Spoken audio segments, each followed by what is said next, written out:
Whenever people used to say Dravida, Dravida, Dravida, we have to answer the question, what is Dravida? So Dravida is a desha, Dravida is a language, Dravida sometimes it is also referred to Tamil. The Dravida or Dramila is a name of South India.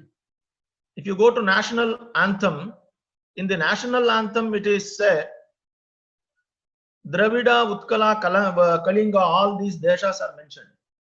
If you take Dravida as a desha, it is a name of South India in broader sense. But in Dravida, what is Dravida? Actually, Dravida refers to a group of 5 languages. That is Tamil, especially Dravida means Tamil. People believe, Tamil Nadu people always they say that Dravida means Tamil only. So, but in a broader sense, if you go to dictionaries and also our ancient history, you can find there are group of 5 languages is called Dravida. These languages are Tamil, Kannada, Malayalam, Telugu, Tulu. Sometimes also Konkani is also said that it is also included in the list. But anyhow, the Dravida Desha means where these 5 languages are spoken. That area is called Dravida Desha. So part of Maharashtra was also included before independence and before the states formed. So some of the temples are seen also in Maharashtra area. So Dravidian people means the people who speak all these languages are called Dravidian people. Now what we are referring is only Tamil people are Dravidian. Some people are saying like that, but it is not correct. The Dravidian people means an ethnic group. Primarily, they resided in South India and also we are residing even today. So some people say that Dravida Bhasha or Dravida language is a Tamil is Dravida. So who speak Tamil? They are Dravidas and we are Kannadigas, something like that. But according to ancient history or historical records, all the people who reside in South India are Dravidas only. So if you take Dravida, there are 3 meanings will be derived. One is Dravida is a South India, and Dravida means the group of languages which is spoken in South India, that is called Dravidas, an ethnic group. I mean, the third one is importantly one of the important basic styles of Indian architecture. So this is also Dravida. Dravida means one of the important and basic styles of Indian architecture. So the temples which are constructed in this Dravida Desha is called Dravida temple. This is a broader sense, we can say like that.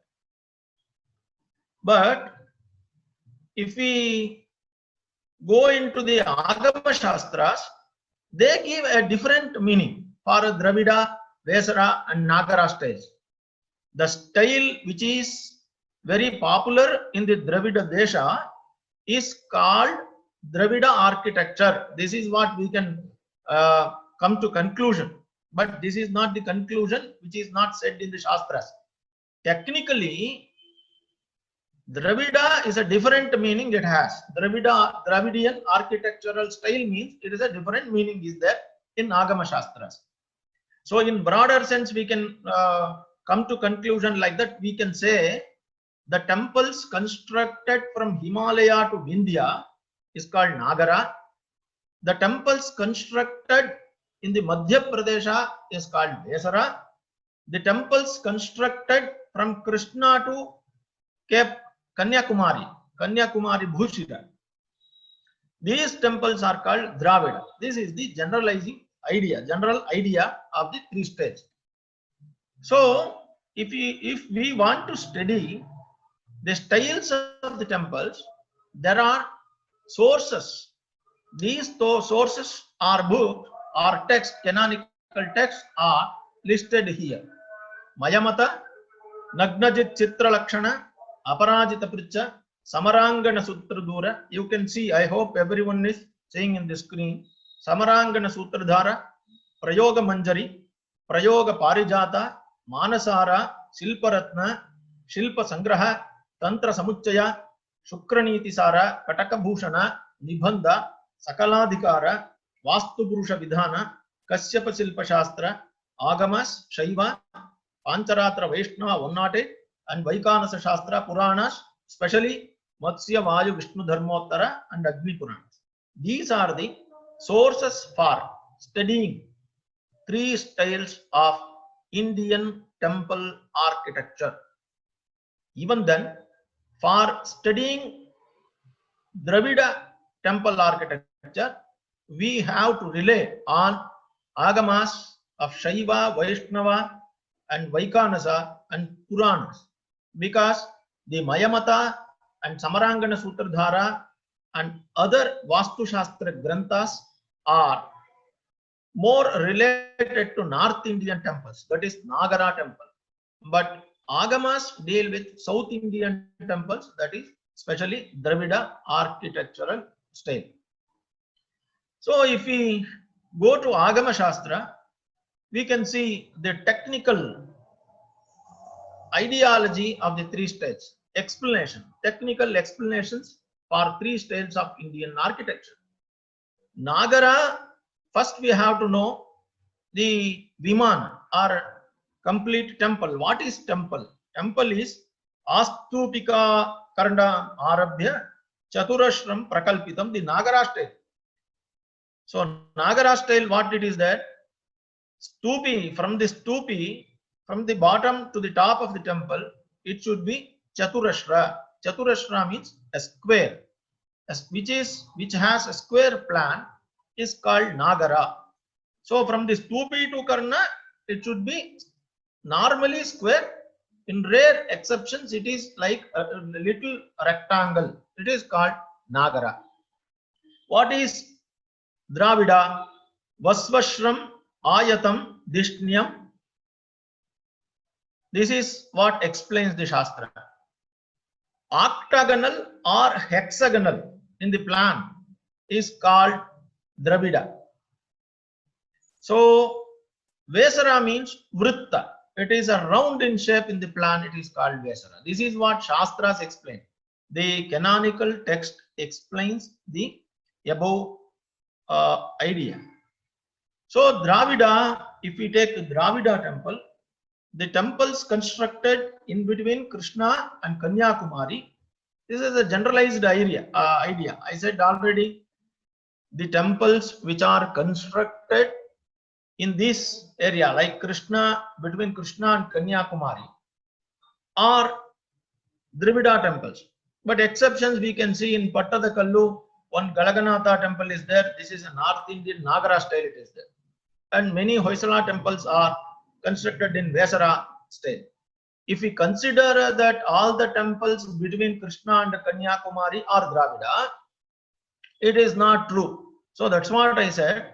Generally, because of Desha means a place or region, it is said that the temples which are constructed from Krishna to Kanyakumari are called generally Dravida temples. But it is not, according to I already shown in the last slide, it is not like that. The temple which has octagonal plan is called Dravida, according to Shastras.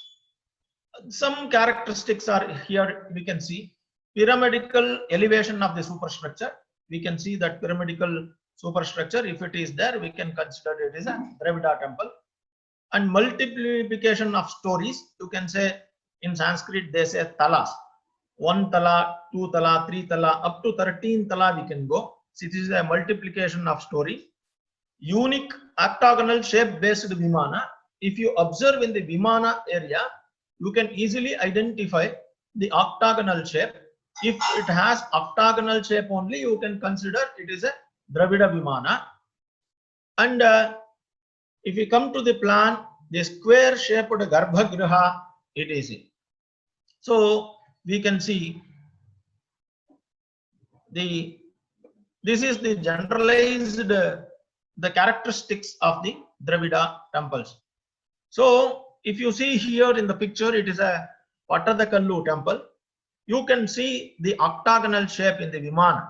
Easily one can identify the octagonal shape and also pyramidal structure, elevation. So square in the Garbhagriha.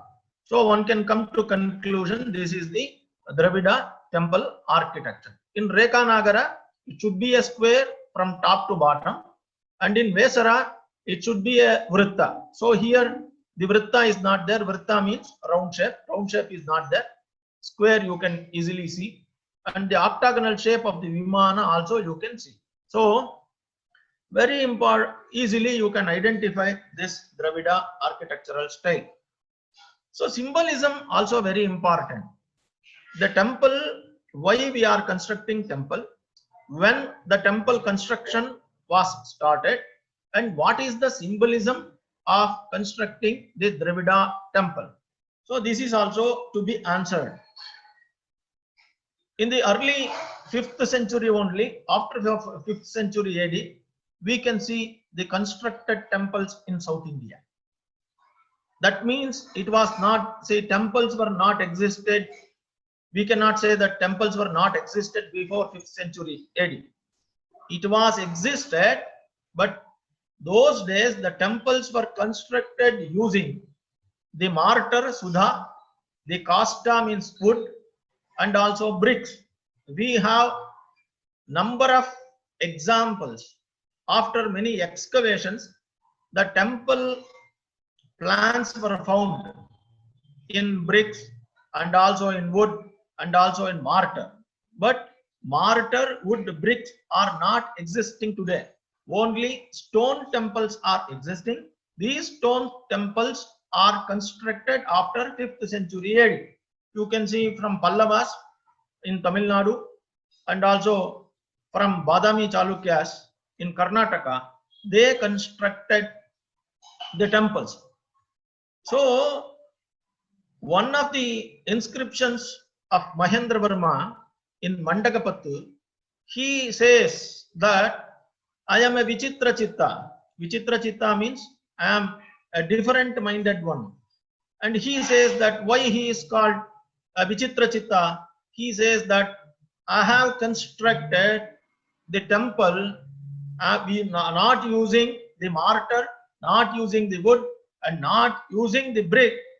I have constructed in stones, he says. That was the first experiment from Mahendra Varma according to Mandakapattu inscription. So according to him, the new temples are constructed using the stones. So what it confirms, according to Mandakapattu inscription, we clearly came to know that the temples were existed before Mahendra Varma, but those temples were constructed using wood and also mortar and other perishable materials. So because of it will not long last, the Mahendra Varma decided to construct the temple using stone. So after stone temples, we are after 5th century AD, we can see many temples are constructed using stone as a medium. So this is the very important thing. Here you can see symbolism or plan. According to Agamas, it is very clearly said that the temple is nothing but the body of the Vastu Purusha. If we see the temple in this plan, the Purusha is reclining. Vastu Purusha means a man is reclining in reclining form. The temple is constructed as a Vastu Purusha is reclining or sleeping. So you can see all the parts are matching with the Purusha who is reclining here. If we take elevation, that was plan earlier slide. This is a elevation. You can see here a man is standing. The temple is constructed as a symbol of a man is standing, like Vastu Purusha is standing. What is temple? temple is the body of the Vastu Purusha. This is the idea prescribed in canonical text, Vastu text. So all the temple parts are identified with the human anatomy. If you take Stupi, Shikara, Kanta, Prastara, Pada, Adhisthana, Upapita, everything, these are the words which represents the body parts. Pada means leg. So here also Pada means leg only. In the temple, it is there Stupi. The Stupi is called Shikha in Sanskrit. That is hair, stuff. So Kanta is Kanta only. Neck. In anatomy, we say the man is having neck. The same way, the temple Kanta is also called neck. So, if I want to conclude, the whole body parts of the human being is same as in the temple. It is also the same name is given by the Shastras. So, this is the symbolism. If you take Dravidian temple, the Dravida temple has 6 groups. I can say, repeat, 6 main groups. It is not a part actually. 6 different parts has many other sub parts. So that's what we can say it is. Vimana means Upanadi Stupi Paryantam Vimanam. From the Upana means bottom of the temple, from the top, it is called Vimana. Normally, we call it Umana. Vimana is a upper, the superstructure of the temple, but it is not so. The total temple is called Vimana. So 6 main groups of the Dravida Vimana is called group number one Adhisthana. The second one is Vitti. The third one is Prastara. Fourth one is Griva. Fifth one is Shikara, and sixth one is Stupi. You can see all the 6 groups in this picture. If a temple, one common temple also has to have 6 vargas, 6 groups. That is called Shed Varga, we can say. So these Shed Vargas are distributed in many components. Like a Dravida temple means there are several, it has several components, several Ghatakas in Sanskrit, or several parts, we can say. So these are the parts in Dravida temple. Garbhagriha, Ardhamantapa, Shukanasi, Gudamantapa, Navaranga, Mukhamantapa or Mukhachatushki, Parivaralaya. This is the Parivara means other god or goddesses which is related to the main deity. Mantapas for rituals. There are hundreds of mantapas are constructed for ritualistic purposes. I will later explain. Balipeta, Dvajastamba, Garudastamba. Dvajastamba and Garudastamba are different. Yagashala, Pushkarani is a temple pond. Prakara or Shala and Raya Gopuras. These are the main components. In these components also, hundreds of varieties are explained in the Shastras, and that has constructed also. We can see many examples from all over South India. So here we can have some ideas about the temple components. The temple components, the first main component is Upapita. You can see the Upapita in the picture. The lowest part, it is like a foundation or base. We can say base. This base are 3 varieties are shown in South India, and Shastras explain 3 varieties. In that 3 varieties also, many varieties can be achieved. So one is Vedibhadra, and the second was Pratibhadra and Subhadra. I'm not going to details of this parts of these Upapita because it will take a lot of time to complete the temple components, and I will show few examples. So this is Vedibhadra. It is from Hampi temple. You can see foundation is different. Upapita is different. Adhisthana is foundation. Upapita is a base. In this temple, you can see all the Shadvargas are there. Especially you can see Upapita. On the Upapita, there is a Adhisthana. On Adhisthana, Vitti. Vitti over Bhitti there is a Prastara, and then Shikara is seen. So, if you see Vedibhadra, Pratibhadra and Subhadra, these are the three varieties of this Upapita.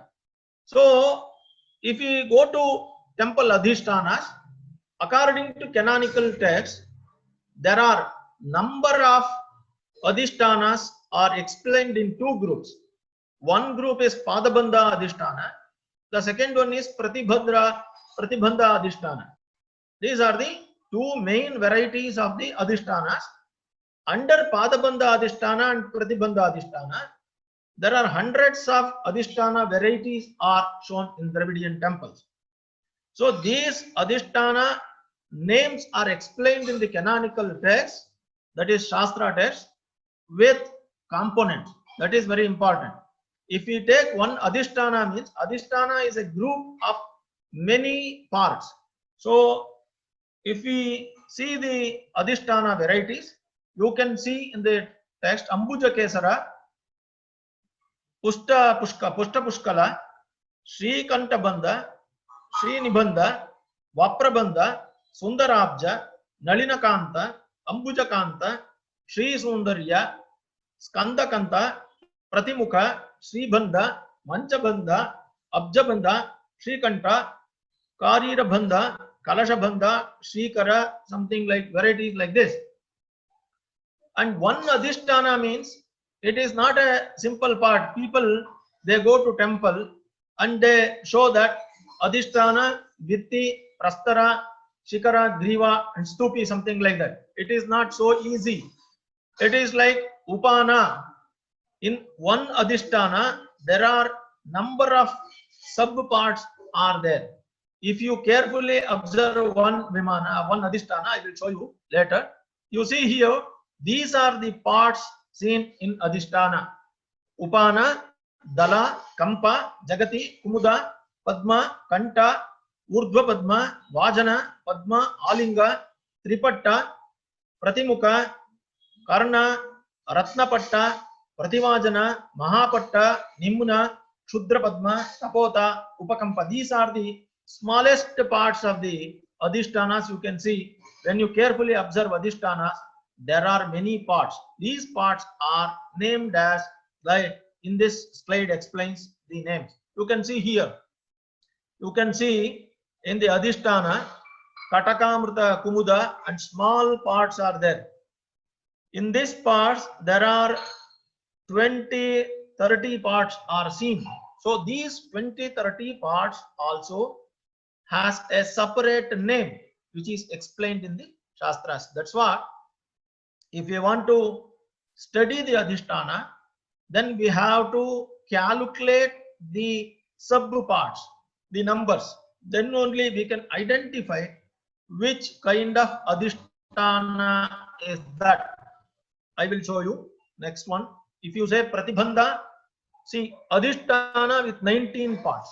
If you count that 19 parts are there in that particular Adhisthana, 19 parts Adhishthanas are called Pratibandha, Pushpa Pushkala, Pratikarna, Kukshibandha, Padabandha. These 5-6 varieties of Adhishthanas has 19 parts in Adhisthana. Other, if it comes 20 parts, Padabandha, Vedibandha, Purabandha, Uragabandha, Kumbhabandha, Pattabandha, Vaprabandha, Pratimukha, Pratikarma, Srikanta. These are the 20 parts Adhishthanas. If we go to 22 parts, there is a Kumbhabandha, Uragabandha, Sribandha, Padmabandha, Pratikrama, Kadashabandha, Vaprabandha, Vajrabandha. Something like that. If you want to identify the Adhisthana, then you have to count the subparts of the Adhisthana.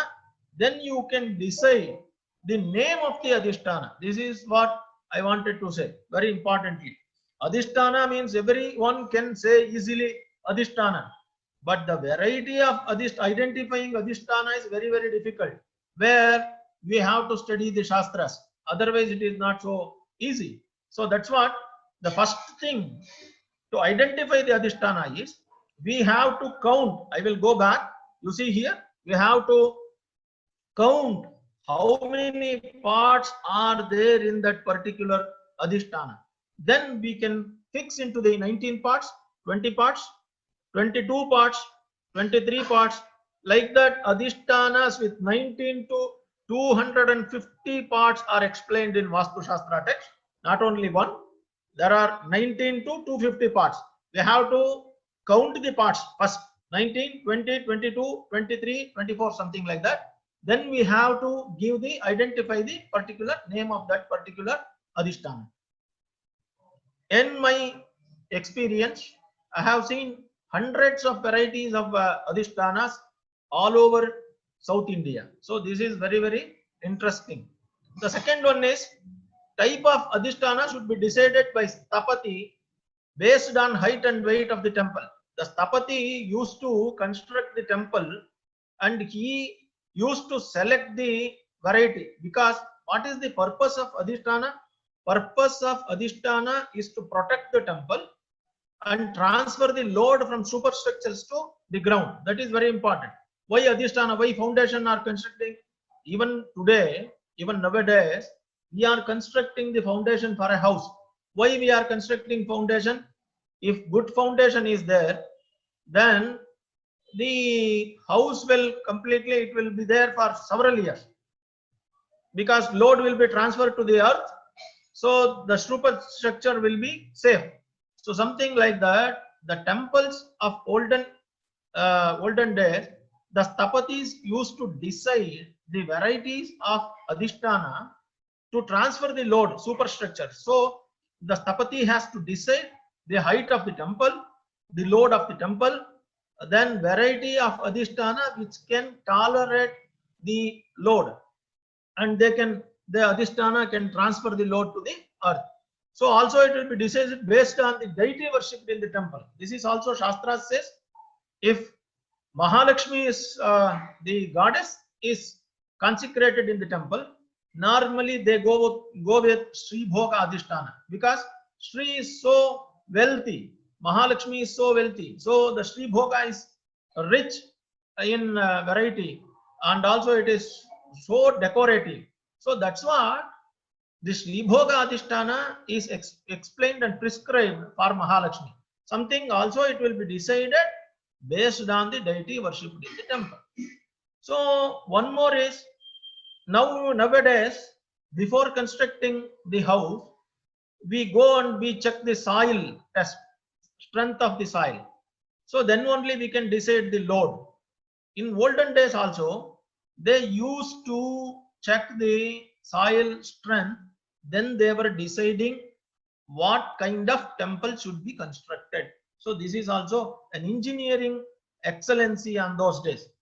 So here, for your visual pleasure, I have given few Adhisthana varieties. You can see this is very basic model, basic idea of the Adhisthana, Sribandha Adhisthana. So you can see here the Pratibandha Adhisthana. This is normally famous in Kalyana Chalukyas and also in Hoysala temples. You can see. So this is, you see, Pratibandha Adhisthana from complete pure Dravidian temple. So this is Uragabandha. Why it is called Uragabandha? Uraga means a python, panthan, like a snake like. So you can see here in the last part of the Adhisthana, you can see it is like a panthan, so snake like. So that's what it is called, Uragabandha Adhisthana.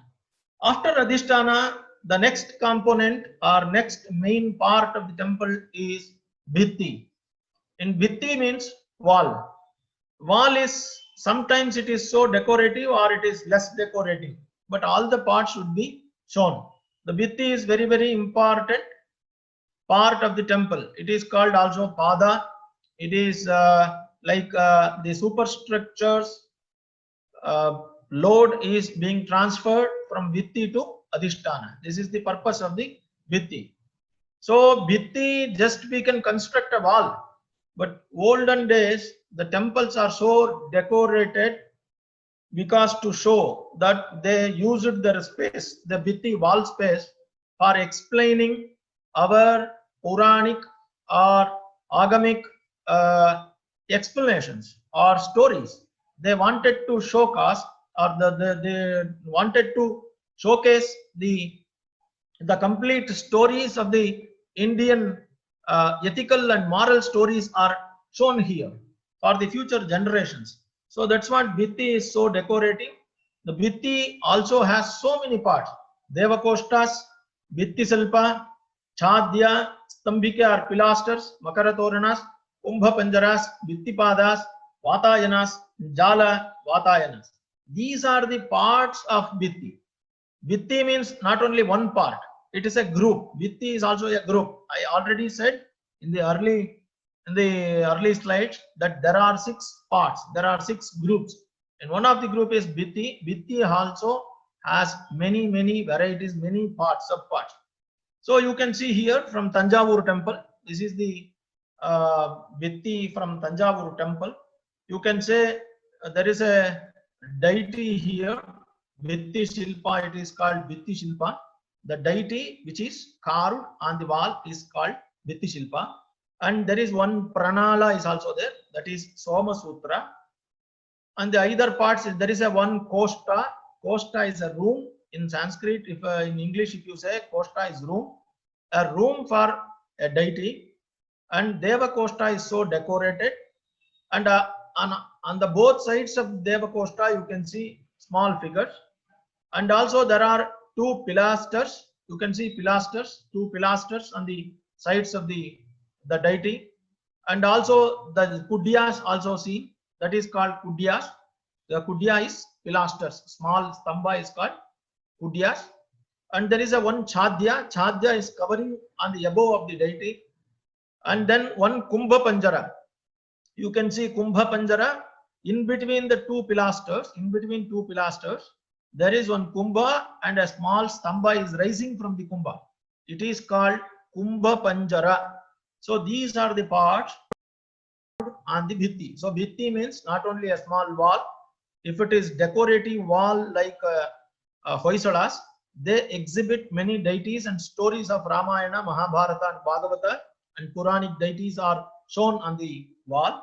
If it is not, only few deities are shown like Tanjavur temple of Chola here, and also pilasters, Kumbha Panjaras, Chadyas and Makaratoranas, Kumbhas are shown here. This is the typical Dravidian Bhitti style.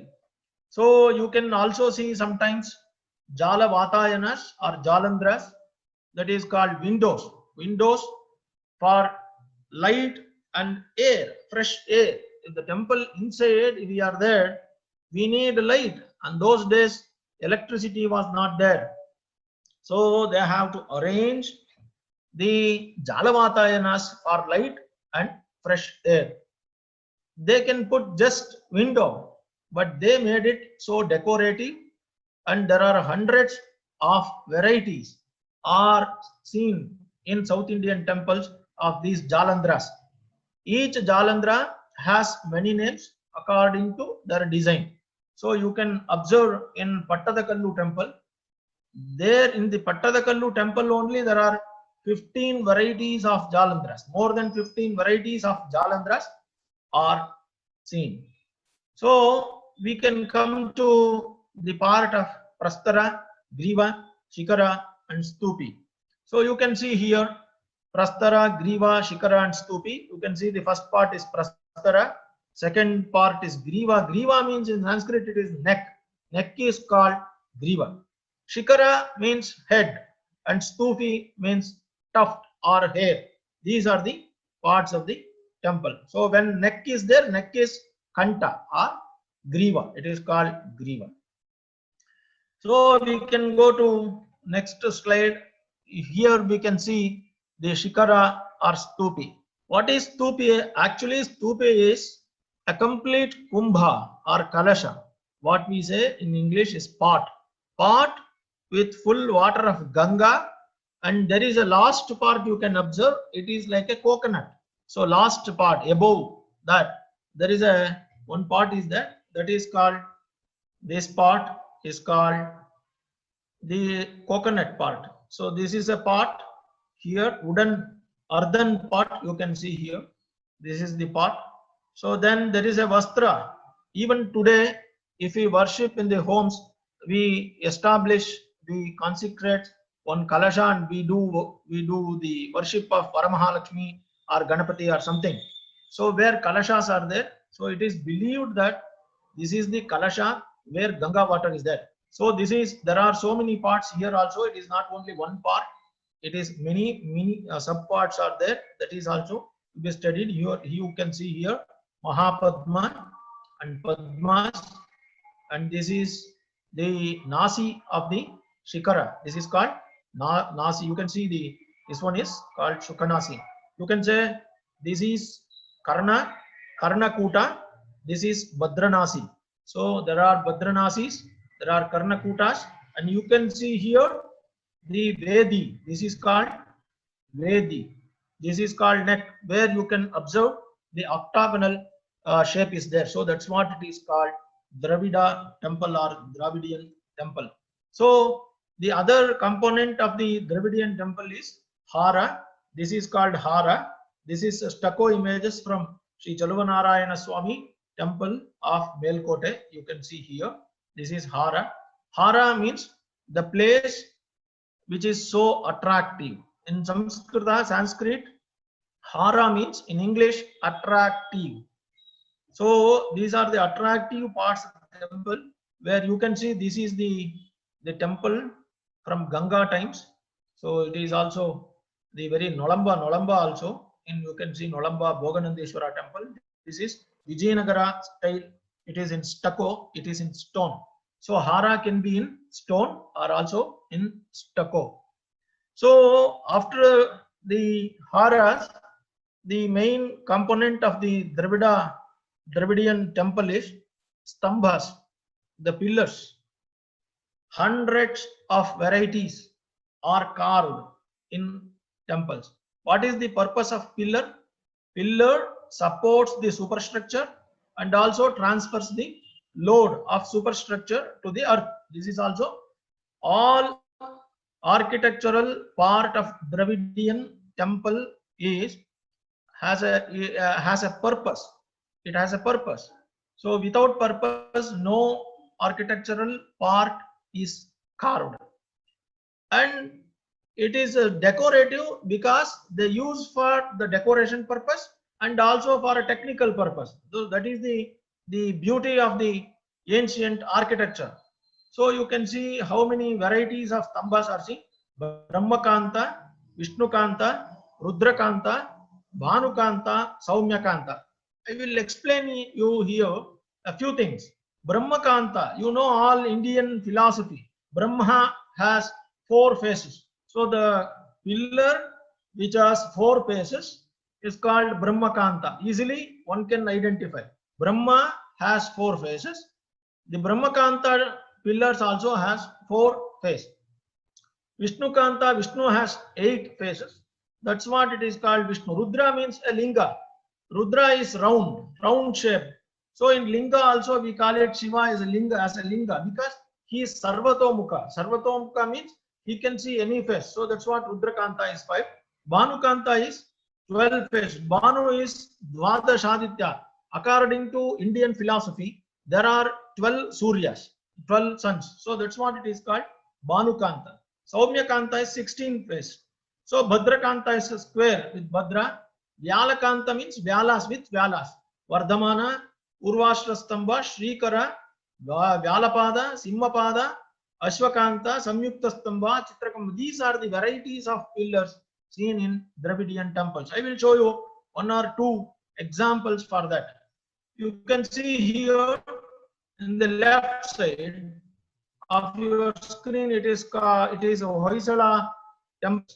You can say this is Shrikara Stamba. The variety is called Shrikara Stamba because Shri means wealth. So here you can see this pillar is full of architectural wealth. So that's what it is called, architectural wealth. It is called Shrikara Stamba. Shri means wealth. So many richness. You can feel the richness in this architectural pillar beauty. So this is the right side. You have Simhapada Stamba. Simha is lion. Pada is foot. You can see the pillar is based on the lion. So that's what it is called Simha Pada Stamba. If it is Vyala, if it is there Vyala, then we can say it is a Vyala Pada Stamba. So you can see here the Simha Pada Stamba from Tamil Nadu. This is Pallava style of architecture. So you can see Samyukta Stamba. This is a Samyukta Stamba. You can see, you can remember the pillar, the musical pillar from Hampi, Vijaya Vitala temple. See, same way, this is also a Samyukta Stamba, musical pillar. It is same as Vijaya Vitala temple pillar.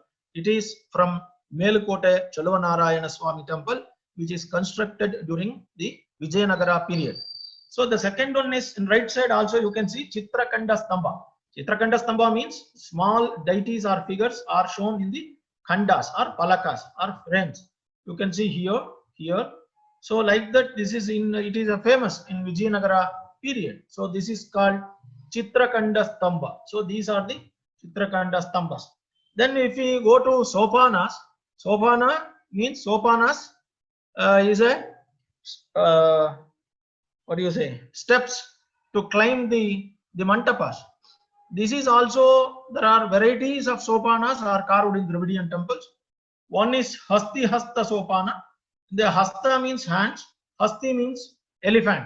If elephant is there in the sopanas, we can call it as Hasti Hasta. If it is Vyala is there, we can call it as Vyala Hasta. What you are watching is Vyala Hasta Sopana, because the Vyala is shown and it is like a hands, that is trunk is also shown from the mouth. The trunk you can see. So this is Vyala Hasta Sopana.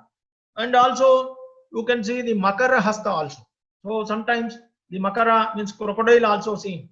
So then you can call it as Makara Hasta Sopana. These are the Sopana varieties. You can observe in your temples, nearby temples, the number of varieties. So if we come to mantapas, the mantapas are main architectural component of the Dravida temple. Hundreds of varieties of mantapas are shown. You can see here Ardha Mantapa, Mani Mantapa, Maha Mantapa, Bhoga Mantapa, Tandula Mantapa, Vahana Mantapa, Ulabhara Mantapa, Yaga Mantapa, Snanam. These are the almost, it is in Sanskrit name, but it is also Kannada also you can, or in English, in Hindi, any language you can understand these things, because these are the temple, what you say, the words, even today it exists in daily life. If you say Ardha Mantapa means off, Ardha means off. So what is Garbhagraha? In front of Garbhagraha there will be a one Mantapa. It is off of the size of the Garbhagraha. So that's what it is called Ardha Mantapa. Ardha means off. You can easily see. Nandi Mantapa, for instance, for example, Nandi Mantapa, it is explained here. Where Nandi is situated, it is called Nandi Mantapa. So if it is Dolotsava Mantapa, then swings, where swings are there, swinging festival will be there, then it will be called Dolotsava Mantapa.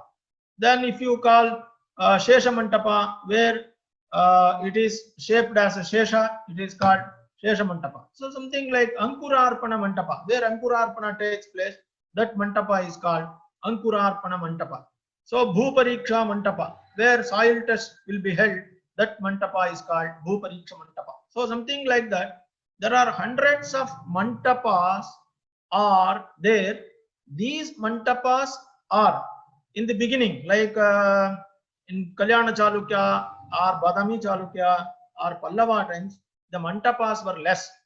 But when the public Utsavas are started in Vijayanagara time, so Vijayanagara people added many Mantapas. So that's what we can see. The Vijayanagara people included many Mantapas. Many varieties of Mantapas are added during Vijayanagara people. The Vahana Mantapa also came into existence at the time of the Vijayanagara people only. So we can see, if you go to Hampi, hundreds of Mantapas are seen. See, you can see the two slides. Both the slides are explaining varieties of mantapas only. You can see hundreds of mantapas like Yatra Mantapa, Bhakta Mantapas. Bhakta Mantapas are the people used to come and stay in the temple only. There, people, the kings used to construct the Bhakta Mantapas where people can rest there. So Gajarohana Mantapa, where Gajavahana or elephants will be there. That Mantapa is called Gajarohana Mantapa. Something Ashwarohana, Simharohana, Hamsarohana, Garudarohana, Chakra Mantapa, Alankara Mantapa. Even in Tirupati, you can say, even today, there are many Alankara Mantapas are there. So Nityotsava Mantapas, something like that. Yaga Mantapa is where the rituals, yagas will be conducted. That Mantapas are called Yaga Mantapas. So something like that. If you see this, for example, you can watch this. This is a Dolotsava Mantapa from Hampi. This Mantapa was used for conduction of Dolotsavas. So you can see here. So this is a Bhuvaneshwari Mantapa from Melkote. This earlier one, this is from Hampi, Dolotsava Mantapa. This is Bhuvaneshwari Mantapa. So if you come to another part, so hundreds of mantapas are there. You can visit the temples and try to identify the mantapas with name. This is a very interesting. You can try in the next visits. Raya Gopuras. The Gopuras constructed front of the temple is called Raya Gopuras. These temple Raya Gopuras are stucco. Normally it is in stucco. This is more popularized by Vijayanagara kings. The left one is from Hampi Vijayanagara temple, Krishna Devaraya Raya Gopura, that is called. So Krishna Devaraya is also called Raya.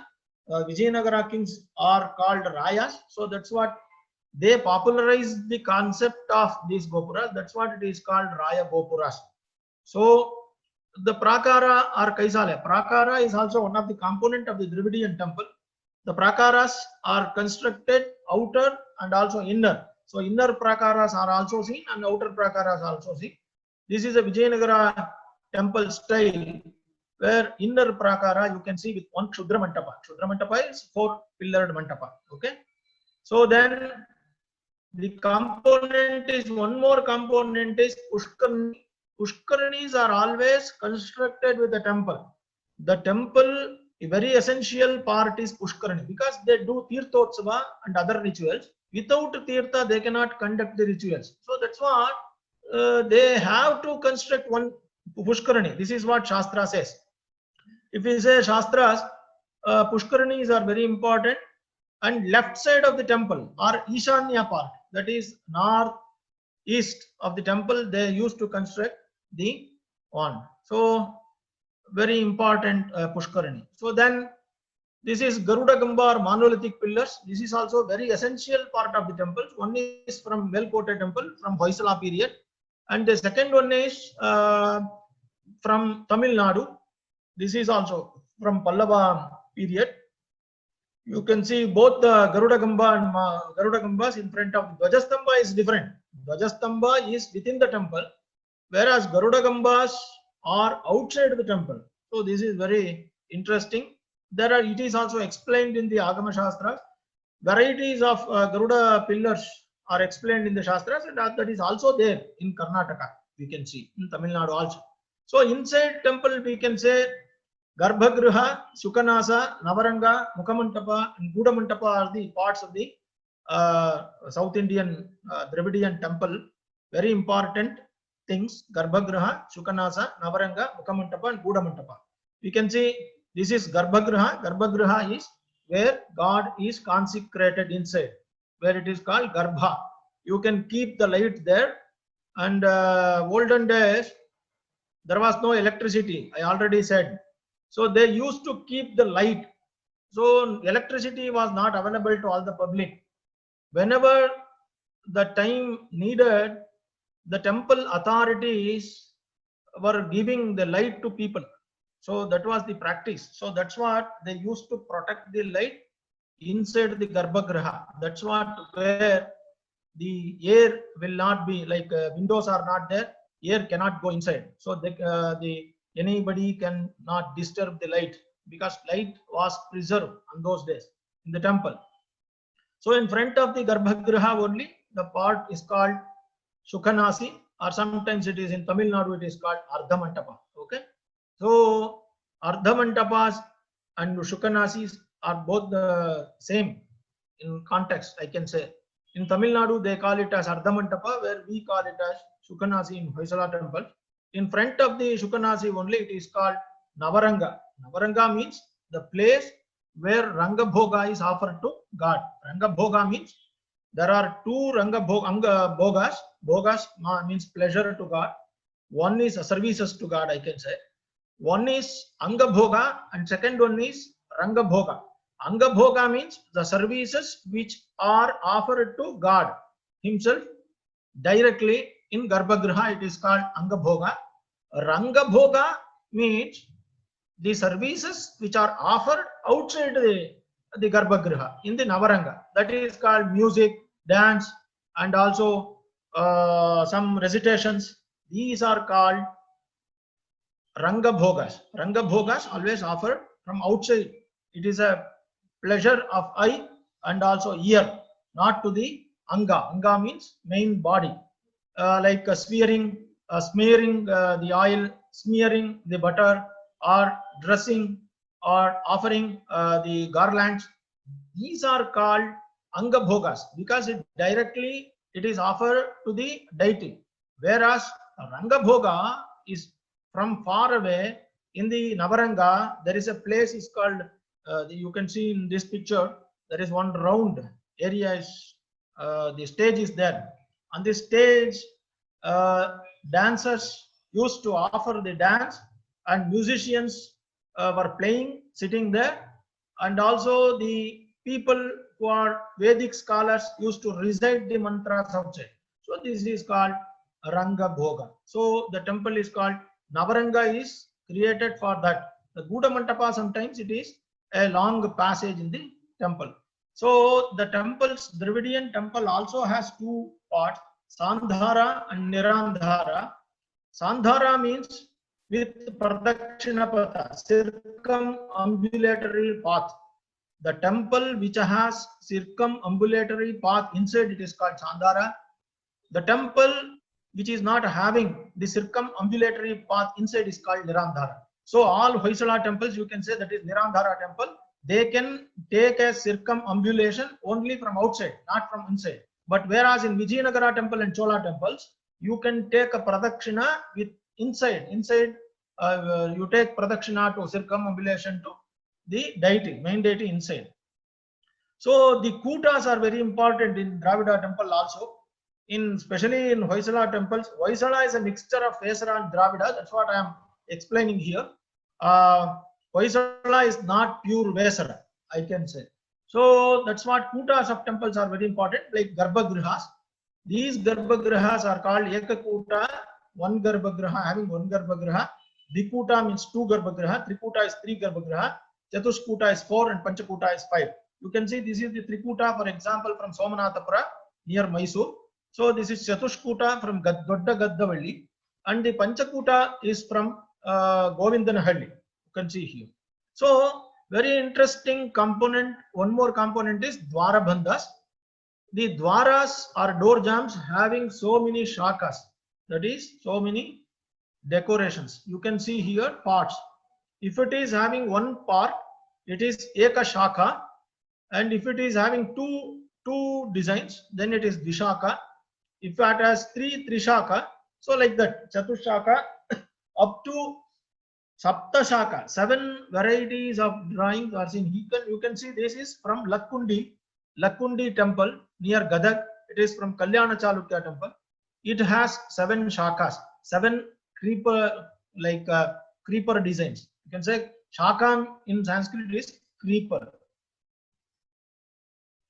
So, and Talas are very, very important in the Dravidian temple. If you want to observe the temple, very important, we have to see how many Talas the Dravida temple has how many Talas. That is very important. So here you can see here 13 Talas are maximum. That is maximum explained in the Shastras.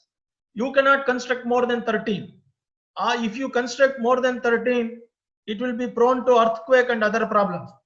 You know that even earthquakes happened in India but it never disturbed the Indian temples because of its engineering technology, engineering excellence. So you can see, I can give hundreds of examples. Even after many floods and tsunamis and also earthquakes, Indian temples were not disturbed. Even single inch it was not disturbed because of its engineering excellence. So this is a Tanjavur temple. It has the height of 216 feet. Even after 216 feet, nothing happened to the Tanjavur temple. So that's what Shastra says, that the Talas or stories are restricted to 13. From 1 to 13, we can construct. This is the best example, Tanjavur temple, which was constructed in 1010 by Rajaraja Chola. So it has 13 talas. So this is the best example. So Bhuvaneshwari is also very important in Dravidian temple. This is the ceilings. Ceilings can be seen, and also there are varieties of geometrical and mandalas are explained here. So Bhuvaneshwaris, it is called, Kannada's inscriptions call it as Hookallu. And Balipitas, one more component is Balipita. So Balipita is also explained in, it is one of the components. There are varieties of Balipitas are explained in the Shastras. So thank you, one and all. And I will answer the questions now, if Madam permits me.